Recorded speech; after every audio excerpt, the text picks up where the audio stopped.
Kalau monyet cuman makan buah-buahan, makan makanan yang dikasih saja. Cuman manusia apapun sampai tulang ayam pun bisa dimakan, jatah kucing pun diembat juga. Nah, summa dzakara rajula yutilu safaru at'atha akbaru yamuddu yadayhi ila sama ya rabbi ya rabbi. Summa dzakara, kemudian Nabi sallallahu alaihi wasallam menuturkan seorang laki-laki, mengisahkan seorang laki-laki yutilu safar, mereka laki-laki tersebut itu memperpanjang perjalanannya, artinya melakukan perjalanan safar. Asy'atha, rambutnya hawul-hawul. Tahu hawul-hawul enggak? Rambutnya enggak karuan.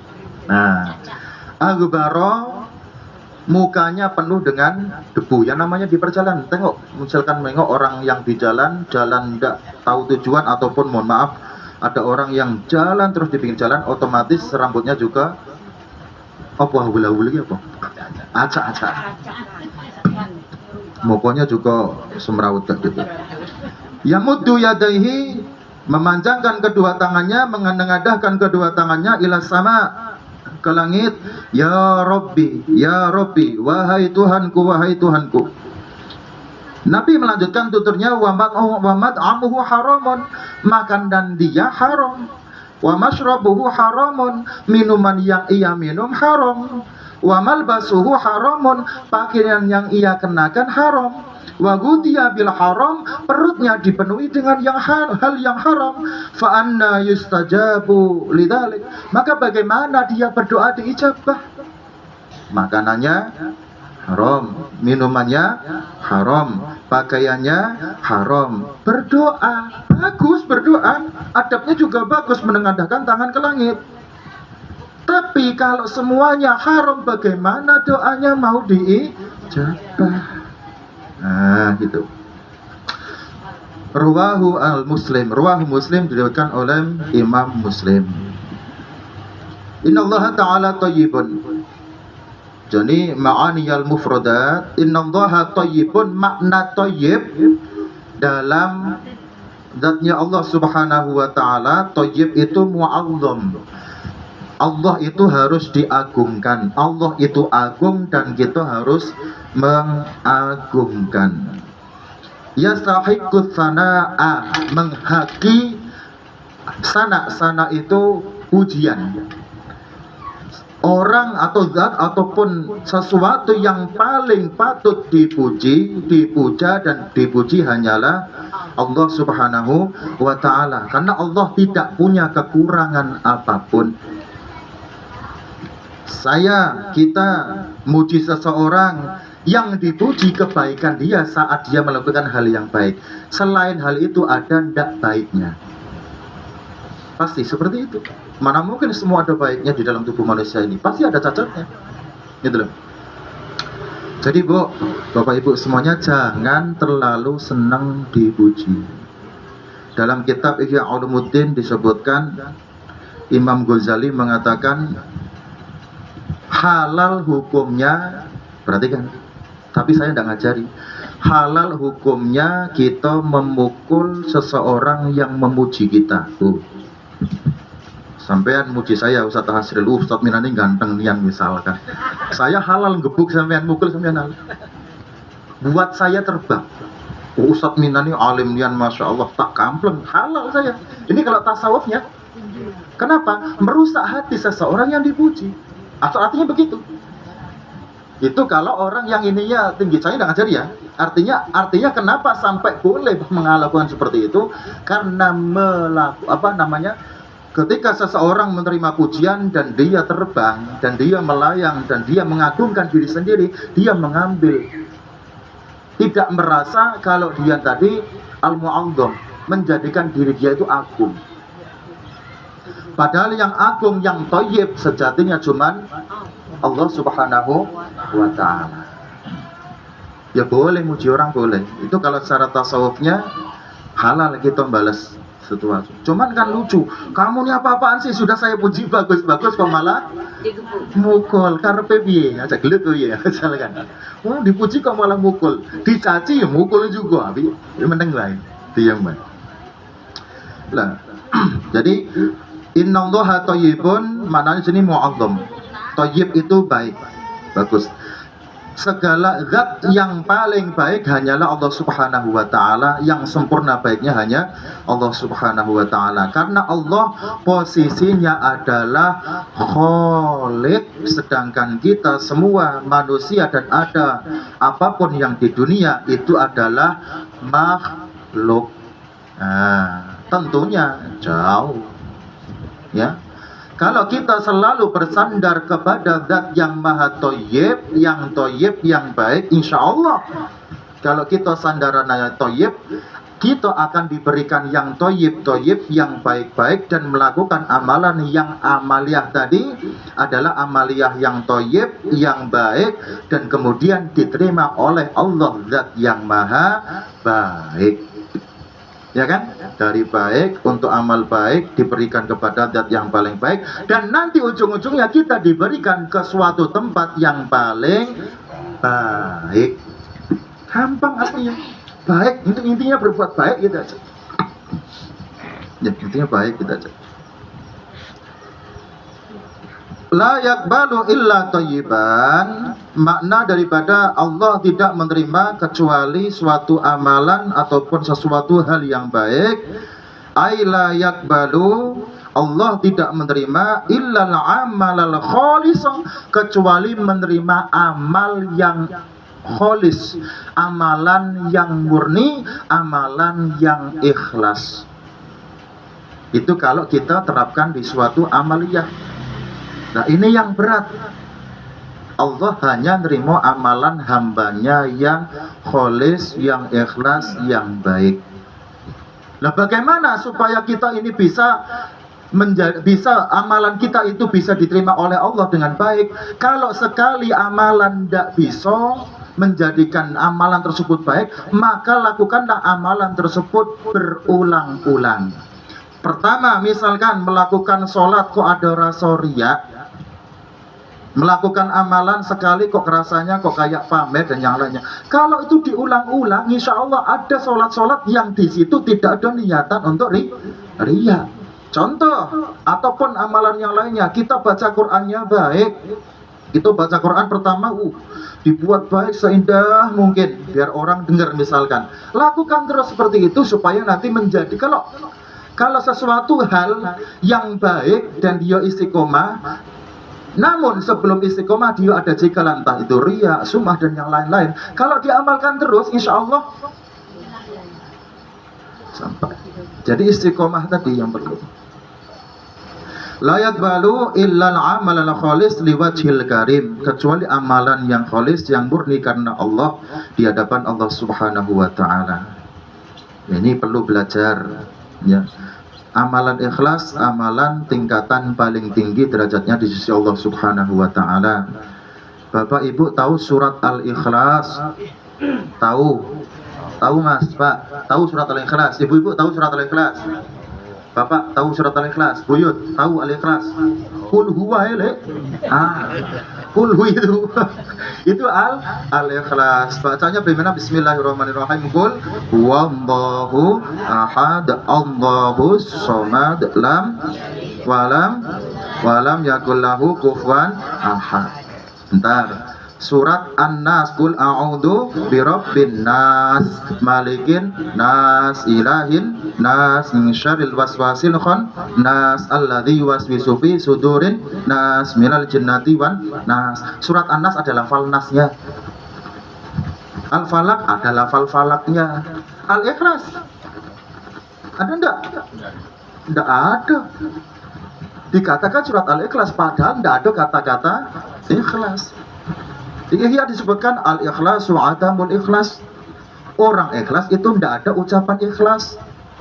Aku ngasih ini ke Mbak Dodo duit 50 juta misalnya, kaya raya jadi. Mbak, pakai saja. Kenapa, buat apa? Pakai sampai nanti butuh, saya ikhlas. Itu lambe yang ngomong ikhlas. Al-ikhlasu adamul ikhlas. Orang ikhlas itu tidak ada ungkapan rasa, ucapan namanya ikhlas. Seperti itu tadi, saya ikhlas pakai saja duitnya kalau kamu butuh. Itu namanya ridho. Apa? Al-ikhlas adamul ikhlas. Orang ikhlas tidak ada kata-kata ikhlas. Mohon maaf, ibarat kata yang namanya orang ikhlas itu sampean ke kamar mandi, buang yang di perut, tidak diingat-ingat lagi, lepaskan gitu aja, mau ngalir kemana, mau dimakan apa, mohon maaf, tidak diingat-ingat lagi. Itu namanya ikhlas. Berat. Semua butuh latihan. Latihan itu dijalankan, tidak cuman 1 kali, 2 kali, terus jalankan. Nanti lama-lama tembuslah rasa ikhlas. Berbuat baik tidak murni karena ikhlas karena Allah Subhanahu wa taala, kok lama-lama dijalankan terus yang tadinya riya, sum'ah dan yang lain-lain, nantinya ujungnya insya Allah ikhlas. Tidak usah takut riya. Ya, tidak usah takut karena semua amalan apapun yang manusia lakukan pasti ada potensi jebakan di situ. Cuman kalau istiqomah insya Allah. Cuman yang ngaji. Kalau tidak ngaji, tidak tahu mana itu, bagaimana jalan untuk menuju keikhlasan dan yang lain. Asy'atha la yasmadu sya'rahu. Tapi dikatakan ada seseorang yang rambutnya sampai hawul-hawul. Akbaro maghburul wajhi syarun. Asyarhu, syarahnya. Ini tadi tak bacain syarah yang satu, nanti baca lagi. Ya Rasyuduna Rasulullah sallallahu alaihi wasallam. Baginda Rasul Muhammad sallallahu alaihi wasallam menunjukkan kepada kita semuanya ila annallaha ta'ala, bahwasanya Allah Subhanahu wa taala ilahun azimun. Allah yang maha, Tuhan yang maha agung. Muqaddasun, yang dibersihkan. Artinya dibersihkan di sini bukan karena ada kotoran. Muqaddasun di sifatnya Allah benar-benar muqaddas, dibersihkan dari segala cacat, dari segala kekurangan, dari segala apapun yang menjadikan sifat agungnya Allah ini berkurang. Tidak ada yang bisa mengurangi keagungan Allah Subhanahu wa taala. Muqaddas. Ya.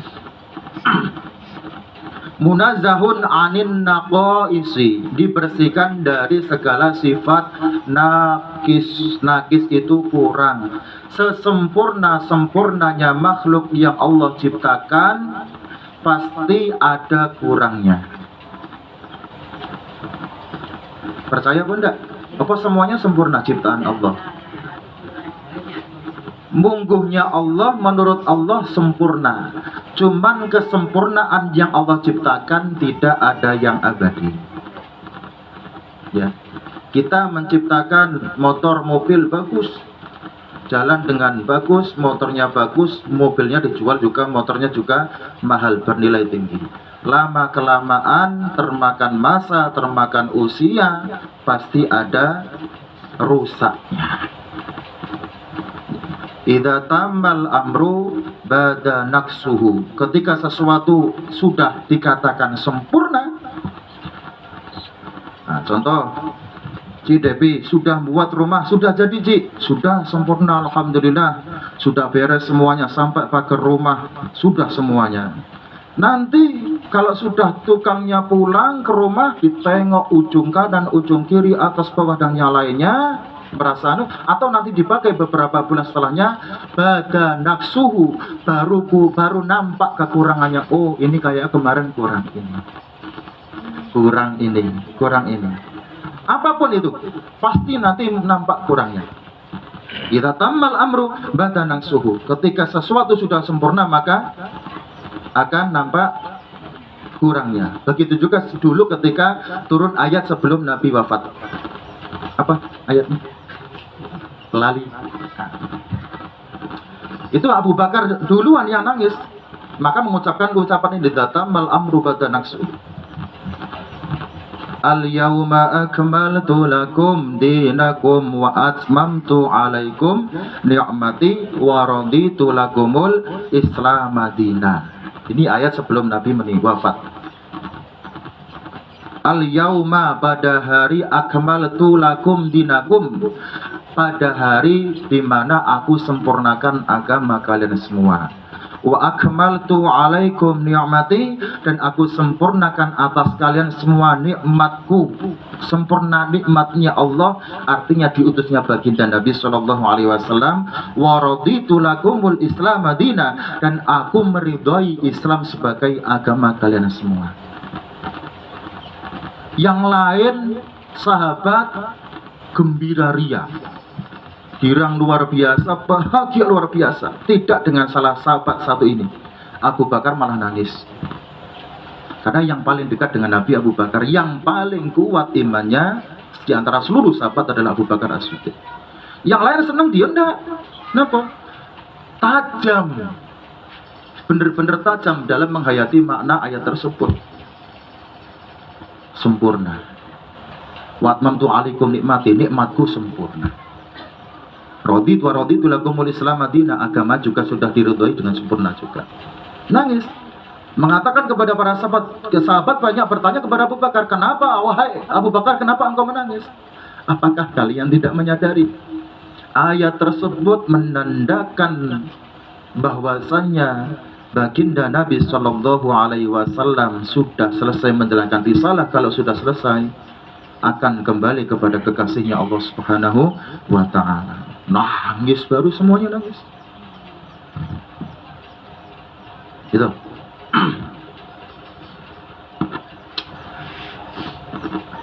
Ila anna Allah Ta'ala ilahun azimun muqaddasun munazzahun 'anil naqaisi wajibun lahu kulla kamalin yaliku bidzatihi ta'ala. Wajib lahu bagi Allah. Apa yang wajib? Kullu kamalin, setiap kesempurnaan itu wajib dan memang dimiliki oleh Allah Subhanahu wa Ta'ala. Kesempurnaan dalam bidang apapun, dalam wujud apapun, dalam dalam sikap dan sifat apapun, Allah Maha sempurna. Ar-Rahimnya Allah sempurna, Ar-Rahmannya Allah sempurna, Al-Ghafurnya Allah sempurna. Semua sifat Allah sempurna.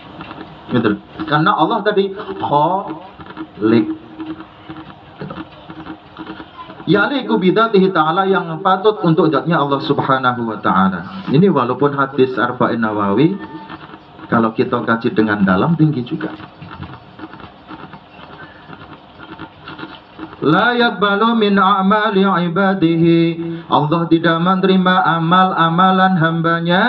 amalan hamba-hambanya illal amalal kholis, kecuali amalan yang selamat. Kholis artinya selamat. Kholis biasa diartikan murni.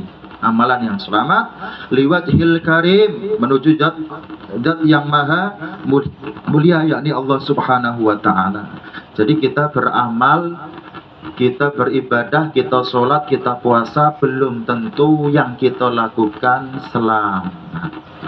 Belum tentu amalan yang kita lakukan itu diterima oleh Allah Subhanahu wa Ta'ala. Tugas kita sudah menjalankan amalan yang baik, amalan dilakukan dengan cara syarat rukun yang baik, dilakukan dengan cara yang terbaik, kemudian dijaga dengan penjagaan yang paling baik, dijaga dari riya, dijaga dari sum'ah dan yang lainnya. Itu nanti ujung-ujung bismillah, kalau semuanya caranya, prosesnya, cara jaganya baik, nanti diterima pasti kepada oleh zat yang maha baik. Famama taqarruba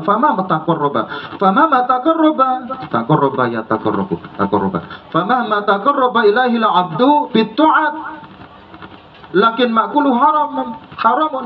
Maka bagaimana dia seseorang hamba mendekatkan diri kepada Allah,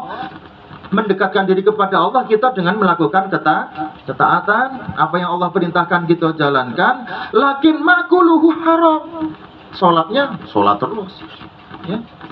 Cuman korupsinya jangan, nipunya jalan, dagangnya misalkan di situ tidak murni, kadang masih nipu timbangan, masih nipu konsumen dan yang lainnya, tapi dia sholat terus, taat terus. Wa ma taqarraba ilaihi 'abdu bitta'at lakin ma'kuluhu haram. Tapi makanannya haram, itu bagaimana? Tapi sholat terus loh. Ka'ayyakular riba, seperti hanya makan riba. Riba itu hal yang haram, ya. awis sarokoh, memakai, meminum sesuatu hal dari barang curian, audul manasi, ataupun menganiaya manusia baru dapat imbalan duitnya dan nyalanya. Wa kadzalika malbasu haramun, begitu juga dengan pakaiannya haram, wa masyrabuhu haramun, fala yaqbalallahu minhu syai'an. Sayang, disayangkan dia berbuat taat gara-gara yang dipakai haram, yang dimakan haram, yang diminum haram.